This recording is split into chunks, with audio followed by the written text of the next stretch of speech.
Hi friends smart गिरिगा पालने YouTube channel की वाला सादरी पिलिगनो అలాగే దీని లంకా గిరిగా పాలనే ගැන තියෙන හොඳම YouTube channel එකත් එක්ක ඔයාලා මගේ channel එක download කරගෙන ඉන්න පල්ලා තියෙන subscribe button එක touch කරලා all කරගෙන like එකකුත් දාගෙන මගේ වීඩියෝ එකත් එක්ක එකතු වෙන්න.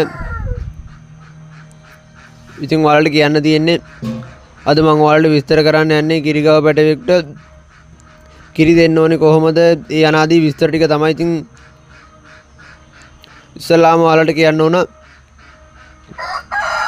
කිරිගාවෙන් පැටවෙකුට කිරි දෙනකොට අපි විසින් කිරි ලීටර් 2ක් විතර දෙන්න ඕන.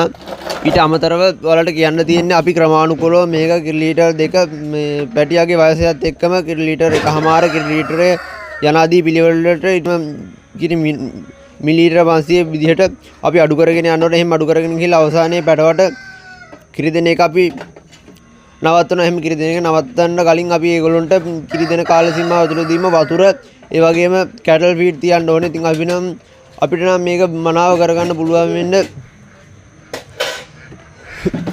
රජයෙන් දීපු වලට මේ පේන ආකාරයේ පැටව කොටුව තියෙනවා. ඉතින් මේ පැටව කොටුව තියෙන හින්දා අපිට මනාව මේ වැඩේ කරගන්න පුළුවන්. ඔයාලත් මගේ වීඩියෝ බලලා මේකෙන් අදහසක් අරගෙන සාර්ථක කිරිගොවියෙක් වෙන්න කියලා මම ඕගොල්ලෙන් ඉල්ලනවා. ඒ වගේම මම ඕගොල්ලන්ට සාර්ථක කිරිගොවියෙක් වෙන්න ඒ කියන්නේ සාර්ථක ස්මාර්ට් කිරිගොවියෙක් වෙන්න ලැබෙන්න කියලා ප්‍රාර්ථනා කරනවා. එසේනම් මගේ මේ වීඩියෝ එක නවත්තනවා. මගේ මේ වීඩියෝ එකත් එක්ක මෙච්චර අලංසිට ඕගොල්ලන්ට ස්තුතියි.